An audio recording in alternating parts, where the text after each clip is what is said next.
Good afternoon, everybody. My name is Inga Cotton. I'm the founder and executive director of San Antonio Charter Moms, and it's enrollment season. And today we're featuring Idea Public Schools. And so to talk about all things Idea Public Schools, let me introduce our guest. So Dr. Ernesto Cantu is the Chief Schools Officer at Idea Public Schools, and he's joining us from the Rio Grande Valley, but we're going to be focusing on the schools in the San Antonio region today. So Dr. Cantu, thank you for joining me on Charter Moms Chats. I'm really excited to talk to you about IDEA during enrollment season. Thank you for having me here again. I was excited to talk to you and, of course, to any of our parents or anyone that's interested, right, in learning more about IDEA. Yeah, that's right. That's right. Yeah, San Antonio Charter Moms, we want to help parents and caregivers to research school options for their kids. But IDEA is doing so much to elevate what people can expect. Kids from any background can achieve well and be ready for college, and that's really important. Actually, can you elaborate on that? For folks who aren't familiar with IDEA Public Schools, can you talk about sort of mission and vision of IDEA? Sure. So the vision is that we are going to ensure that every student that comes through IDEA Public Schools goes on to college and becomes successful, right? And then our mission is to literally to transform education. And we do that through educating students and communities and families. And so basically what it is like, we are so committed to making sure that our students are prepared for college, and we put all of our energy into making that happen. Yeah. No, that's great. So, Dr. Cantu, can you talk about you've been a part of Idea Public Schools for a long time. So can you talk about some of the different roles that you've had, and sort of what is your role now as Chief Schools Officer? Absolutely. I have been with IDEA for over 21 years. I started off as a tutor. Just became so enamored with the mission of IDEA and what we were doing back then, and became a classroom teacher, then became a founding principal, then became what we called the director of new site development. So my job was just to go around and find communities or opportunities for us to build new schools. It was mostly in the Rio Grande Valley at that time. Then I transitioned back to a campus as a director of operations. So basically the premise behind that is the principal was in charge of instruction, and I was in charge of running the school for the principal. So the principal does not have to worry about the buses, child nutrition program, or schedules. Like, that was my role, and I would free up the principal to focus on the core work, right, and the mission of getting kids through college, to and through college. And then I became a principal again. I had a great opportunity to become a principal. I grew up in a colonia here in South Texas called Las Milpas. We're opening up a campus right where I grew up. So I got an opportunity to become the principal in the community that I grew up. So I could not pass that up. And I became a principal there. Super proud of the fact that, I was a principal in the neighborhood that I grew up. A lot of kids that looked like me, sounded like me, were growing up like I did. And from there, I became a VP of schools. I managed other principals. And the IDEA came up with another great opportunity for me. And I actually moved my family to El Paso, and I helped launch that region as the executive director. So I was there for 4 years, then became the area superintendent, where I was managing executive directors. Did that for, I believe, 3 years. And then I had this great opportunity to become the chief schools officer, which is what I do now. So in 21 years, I've been a tutor all the way to the chief level positions here at IDEA, which I just have to point out that the trajectory is based on merit and the work that you do. It's not based on anything else. So, we reward hard work. We reward folks that are like really dedicated to, first and foremost, serving the mission, serving our communities. And I like to say that that's how I became the chief schools officer. Yeah. No, it's what an amazing opportunity to be able to open a school in the neighborhood you grew up in, and that really highlights what IDEA has built in the Rio Grande Valley, and then expanding to other regions. It's that these are regions or neighborhoods or parts of cities that people have underestimated what the students in those areas are capable of, and IDEA is able to prove, look at all these students who are now college graduates, because they got the preparation they needed. They were given high expectations. They were given the coaching they needed to apply for college, and look what's possible. Absolutely. I love telling stories. So if you'll allow me, I can share one story. Yes. But in the neighborhood where I grew up, there was also this other family. There's a ton of families, but one of our students, she was our first valedictorian, class of 2017, right down the street from where I grew up, went to Harvard, right? Finished in 4 years, and now she's coming back to the, I don't know, she's not working with us, but she's back and working as an English teacher. So it's sort of like full circle, but still, that's like the power of what we do, right? Like it's, I always tell folks, look, we talk about transforming education, we talk about transforming communities. Well, you got to start from within, right? From our folks inside, right? So that's why it's so important. The work that I feel, the work that we do is so important because we're transforming communities through education. Yeah, yeah. No, that's a good way to, yeah, transforming communities through education. And you mentioned about, going to El Paso and opening the region there. And I just want to, the blog post, I'll plug the blog post. There's a link in the Please, description of the video. If y'all go to shchartermoms.com, it's pinned at the top right now, but we have an enrollment guide blog post about IDEA and explains more about, like, what are the campuses in San Antonio. And also, if you go to the IDEA website, you can see all the different regions.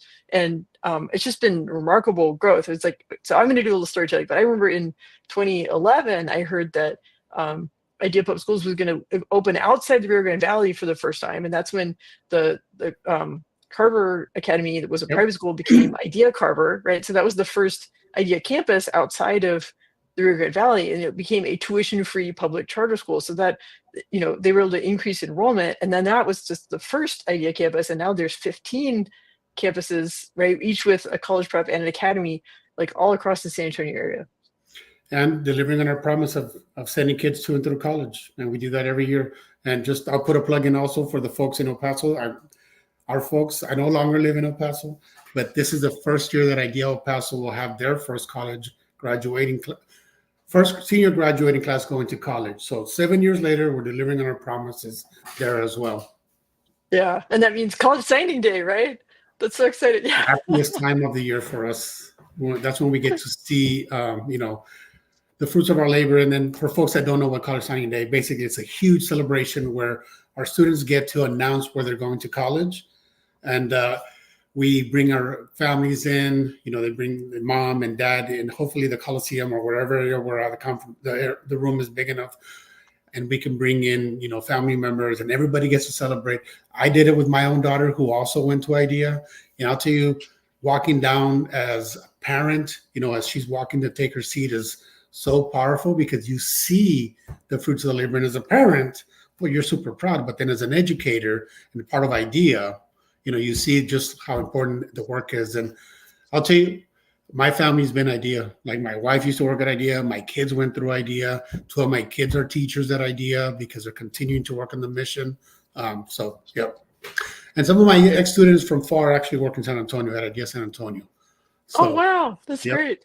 Yeah, yeah, yeah. No, yeah. College signing day it's a beautiful thing because it's such a celebration. It's so upbeat. But like it's impossible to not cry because of seeing how the families feel, like seeing their kids up on stage, and they have these banners they pull out that say like I'm going to Harvard, or I'm going to UT Austin, or I'm going to the military. Like all, like it's so exciting. Like what I like. It's just, yeah, I get emotional just thinking about it. Like me too. Like right now, I'm getting a little teared up just thinking about it. Because yeah. when I was in El Paso, I would use that also when I was talking about the work.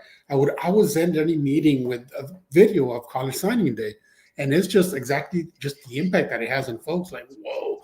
And then when you hear about like how many first generation college goers, and the difference that it's making for them, and we bring in parent testimonials as well. And we don't just focus on education. We focus also on like teaching kids how to respect each other, how to interact with each other. So it's like you can see the transformation from when students start with us to when they graduate. Like it's just phenomenal.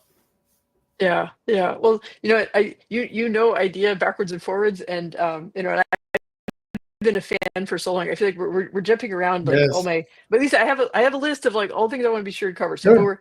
but I want to circle back to like, okay, so you talked about how you got to be chief schools officer, but I think that I want to really talk about academics, like how important it is, like ensuring that every student is progressing. And I think part of that also is the data aspect, right? So we were talking about this off the air, like it's something I'm very passionate about. I think families need to know objectively like how are schools doing, and schools need to know how their students are doing. So can you talk more about academics, and can you talk about the data aspect, like how that's part of how IDEA functions?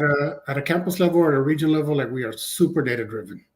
Like we have literally dashboards that capture academic data when the students are testing every week. So we can see where the student is, right? Whether they're at approaches, meet or masters, and where they're progressing.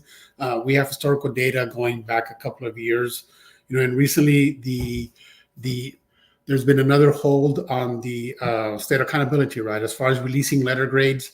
Well, we have our own department that actually creates our algorithm and exactly the 8F ratings and say, hey, this is where our schools are probably going to land. We take the results at, because TA released like, here's a master document, has all the results, but they didn't release you're an A, B, C, D, or F, right?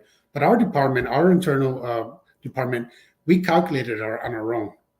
And then what we did this year is we actually reached out to TEA, pardon me, and said, hey, this is where we think we're going to land. Does that match up where we would have landed if TEA would have released accountability?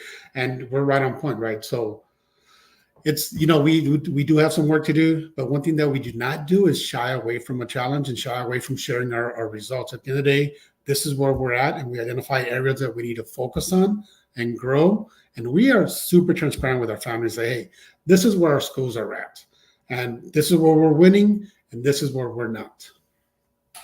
Yeah. Yeah. No, it's like if you don't look at the data, you don't know where you're at. You don't know where you need to improve.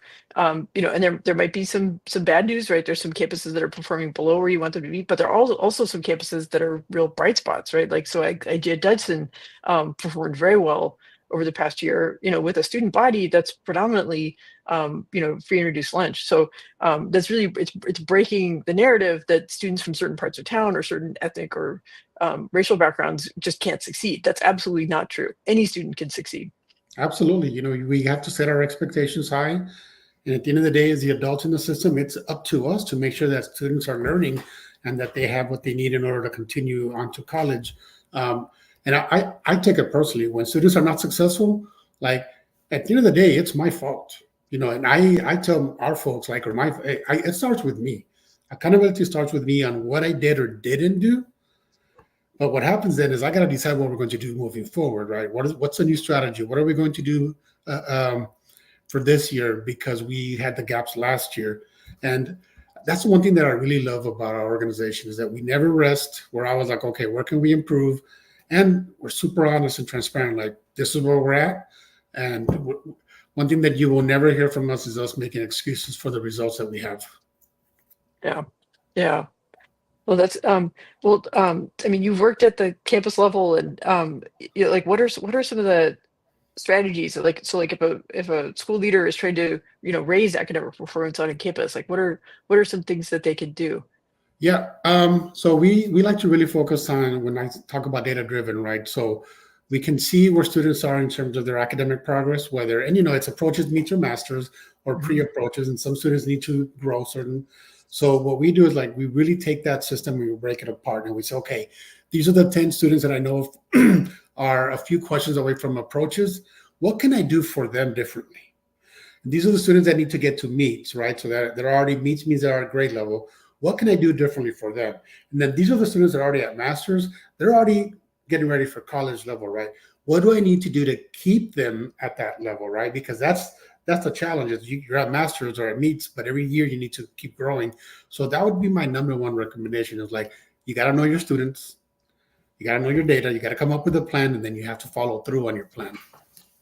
Yeah. Yeah. Well, I think like from the parent perspective, I mean, I think like I've been in situations, where I felt like the school didn't understand my kids, right? Especially my son who's on the autism spectrum, but then I've also been in situations where I feel like they really did see and understand my kids. Like they knew what their interests were. They knew, like, hey, they're going to enjoy this type of project, and I think so. Like the data part might feel scary to families, but I want to reassure families, like, that's, like, don't be scared of it. It's a tool, and it opens a conversation between the school and the family about, and understanding each child as an individual is what's really important. And it's so important, right? Because when we talk about data, we just think numbers, right? Numbers, but there's also non-traditional data that we look at, right? So there's academic components, but then there's also the other pieces you talked about. What do we know about our students, right? What are their likes? Are they interacting with other students? Are they by themselves? Do they have a friend? We have a list. It's called our mission list. And these are students that we've identified as saying like, hey, you know what? I'm worried about Ernie, me, right? Or my son. I'm worried about Ernie because for the past couple of days, he's been late to school and he's not been doing his homework, right? Most cases, well, we got to give him a punishment. We got to be punitive and we're going to consequences and da, da, da. But actually what we should be doing is like, hey, if this is a student that traditionally or historically does come to school on time, does his homework all the time, there might be something else, right? So this is like the whole child that we also look into, right? So we have counseling services.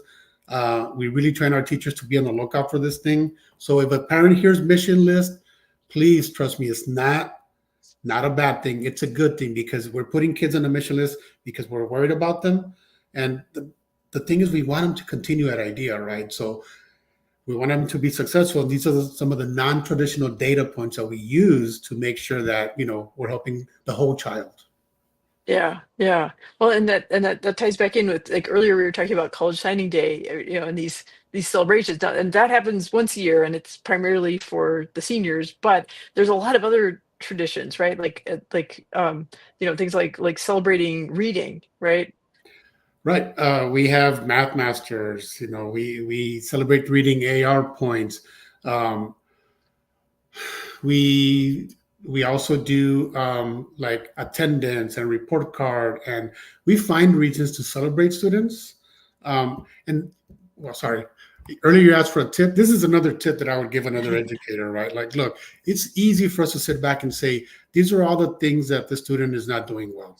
And I'm going to call mom and dad and tell them this is what he's not doing well, right? But I guarantee you, there's always something that a student is doing well or working hard or trying hard, right? So the more positive interactions you have with parents, the more they can celebrate also. I've called a parent when I was a principal, and the parent was like, wait, you're talking about my daughter? I said, yeah, she got a passing score in a math test. And she's like, wait, what? I go, yes. And parents, I was shocked when some parents have never received like a positive interaction or positive call from the school, right? So we actually pushing that a lot. And then one more thing, I know, sorry, I get super excited. Yeah. So we also use positive behavior intervention systems, right? It's PBIS. And what this does is a teacher or anyone on campus can award points for positive interaction, for positive things. And I tell folks like the minimum is 10 points per teacher per week, right? Which is not, but we have one school that has 3 million points awarded already the first quarter. I'm sorry, 3 million throughout everything, through all combined 3 million. But we have one school that has like 200,000 points through the first quarter. And it's because when you force yourself to look for good things, like you're going to find them. And then guess what? The effect is kids will try to earn points and they, behave in a different way. And we're already starting to see the difference of that. And we celebrate that with our children. Yeah. No, that's a great story because, like, being data focused doesn't mean being focused on the negative. You could focus on the positive data too. And the more positive interactions you have, the least negative ones you will have. Yeah. Well, and there's systems built to be caring towards families, right? Like, the free and reduced lunch, and just making sure, like, there's apps and things so like the families can communicate and get notified of what's happening. There's events to explain about academics and stuff so that families can buy in and be that ally at home.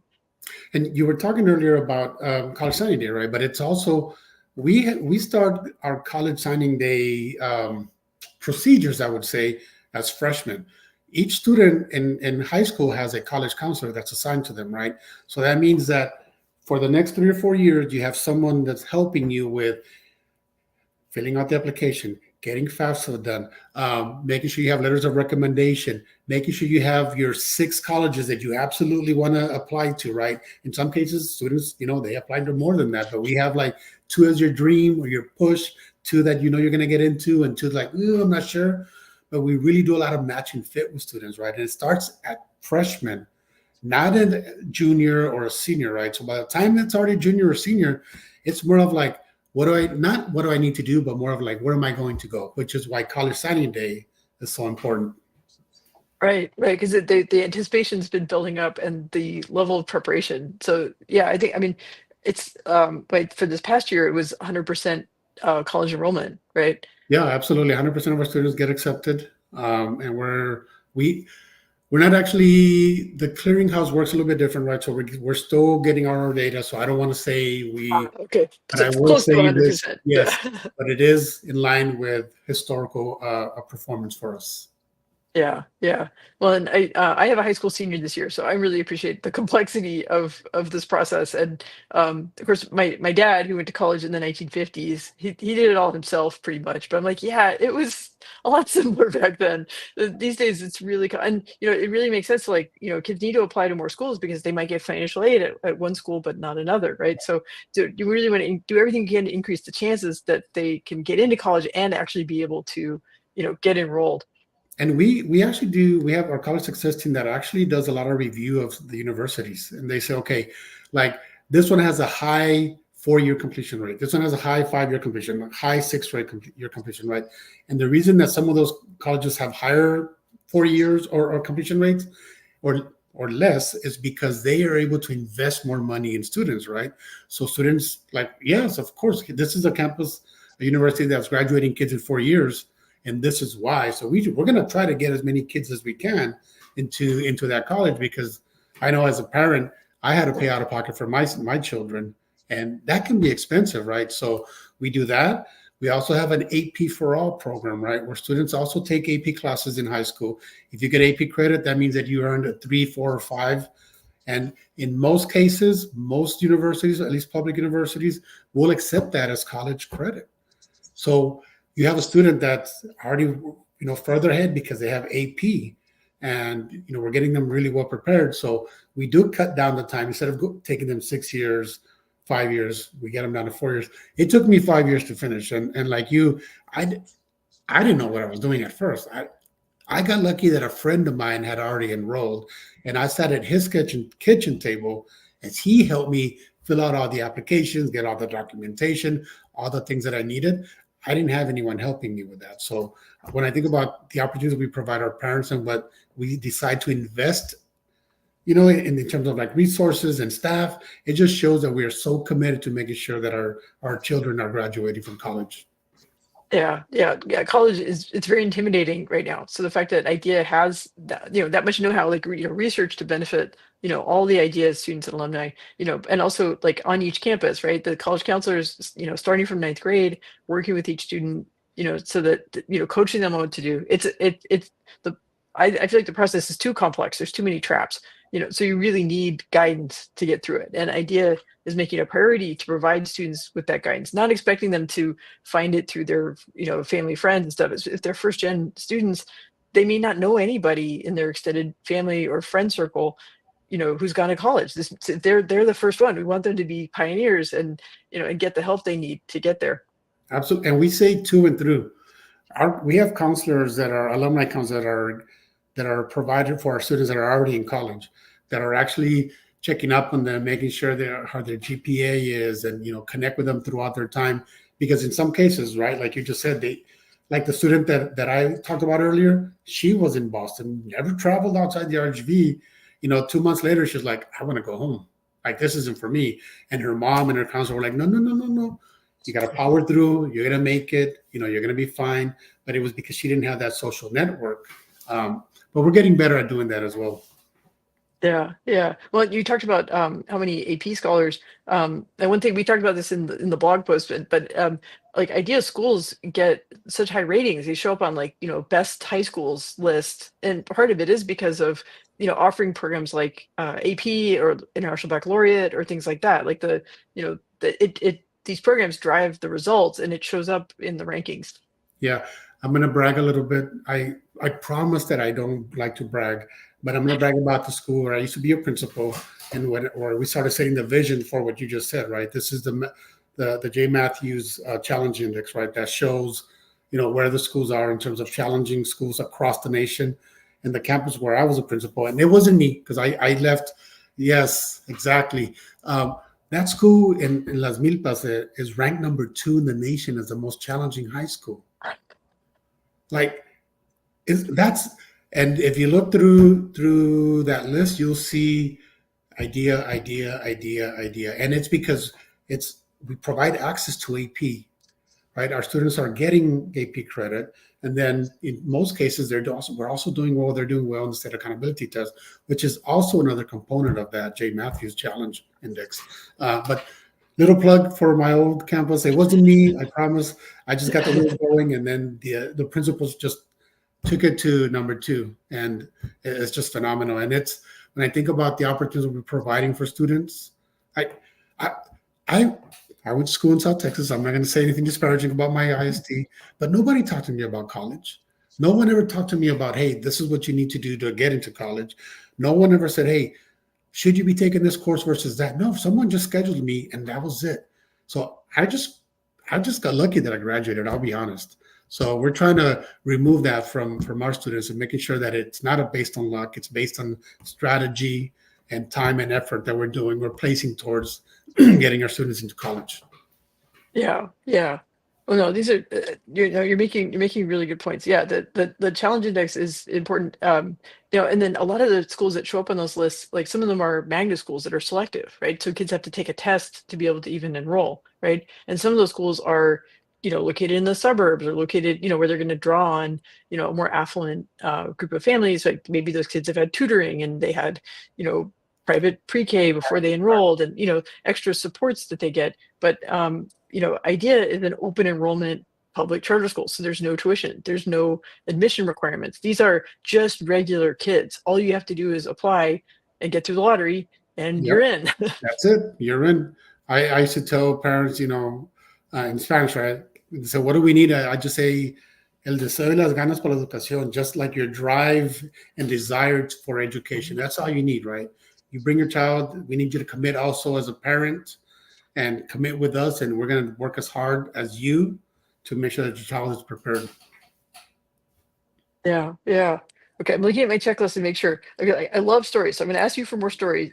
Before we Sure. close out, I want to make sure we tell people like how to access the enrollment portal and things like that. So, but yeah, so yeah, tell us more stories. Okay. I'm gonna tell you one. I won't. Of course, I can't. I'm gonna be. When I was in El Paso, I led the first info session in El Paso, right? So I'm just talking to parents, just like you right now. Just this is what ideas about, and I had a parent that just came and said, "This is my daughter. She's in special education. She needs to go to your school." And I said, "Ma'am, here's it was paper at that time. Like, here's the application. Fill it out, and then she has to go to the lottery, right? Just like any other student." So we used to have a big lottery back then, and I clapped for every child. I cheered when her name was called, right? Because that's what our schools are designed for parents that are really committed, for children that really need help, and that are committed also to going to college. And she's part of the first graduating class this year. Her mother sent me, oh, sorry, I'm getting a little emotional, sorry.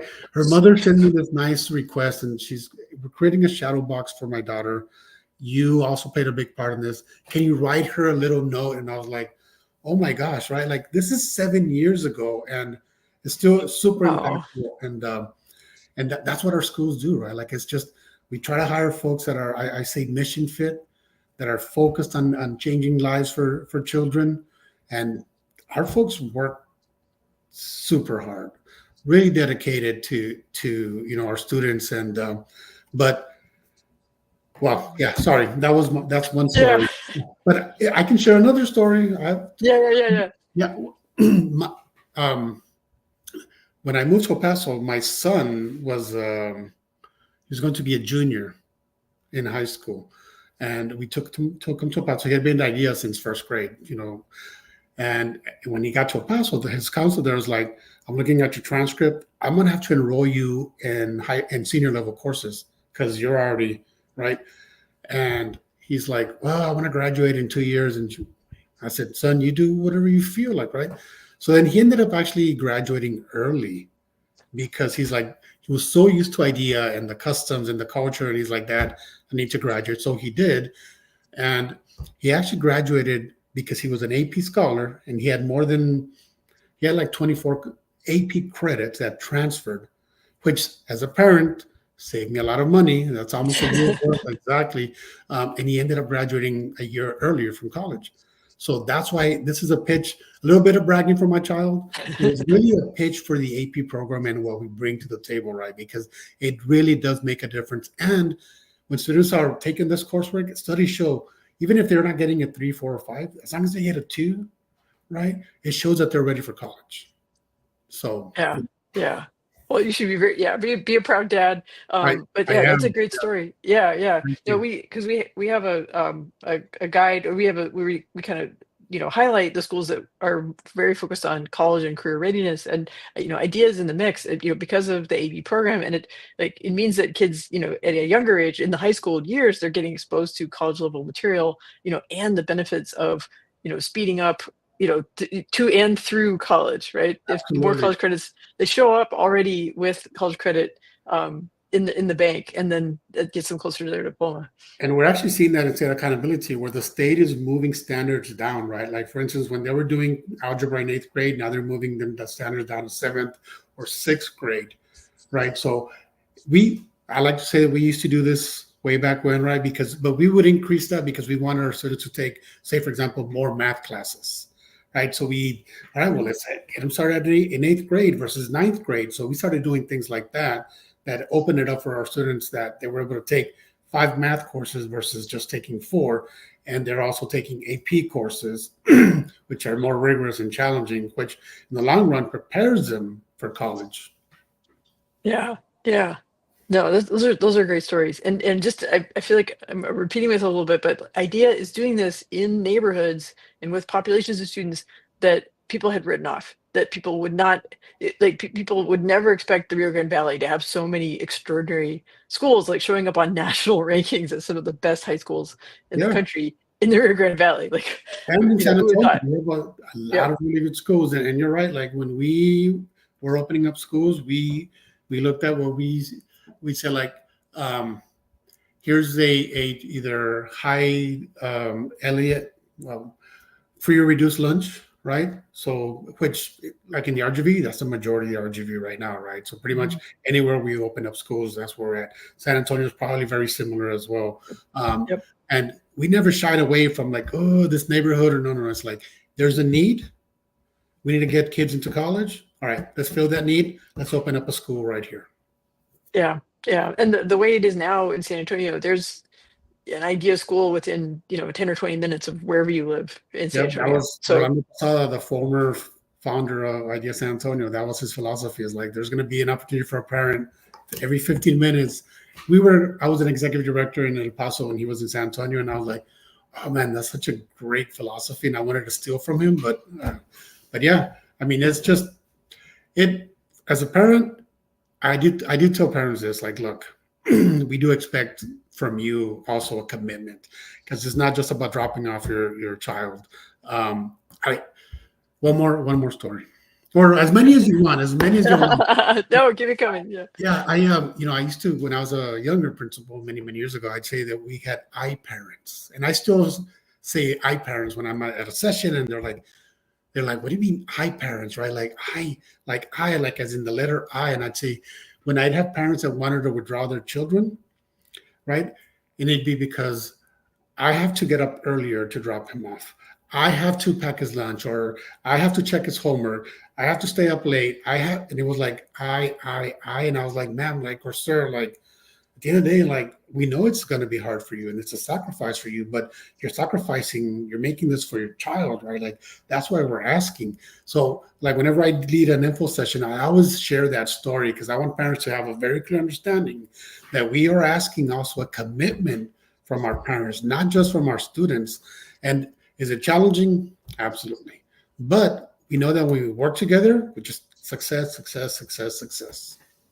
Yeah, yeah. I mean, every parent wants their child to succeed, but all of us parents are scared, and we're concerned about what's happening in the culture around us. We're concerned about safety and electronics and social media and nutrition and health, and right. I mean, IDEA wins awards for healthy campuses because of the emphasis on school nutrition and gardens and exercise, and it's right. So there's all these influences in the world, and like as parents, like it helps when a school is an ally, right? That's coming alongside and reinforcing what we're trying to do for our kids. And if we get, yes, it's more work, I have to do this, I have to do this, but if you treat it as like, well, the school is helping me, they're giving me a roadmap of like what things I can do, it's like, okay, have your kid read a book at home, like those are good habits, and it over the long term it pays off, and it means like there's more of their life than just the hours they spend at school that's going to help reinforce those positive habits, and what's going to lead to the long-term success.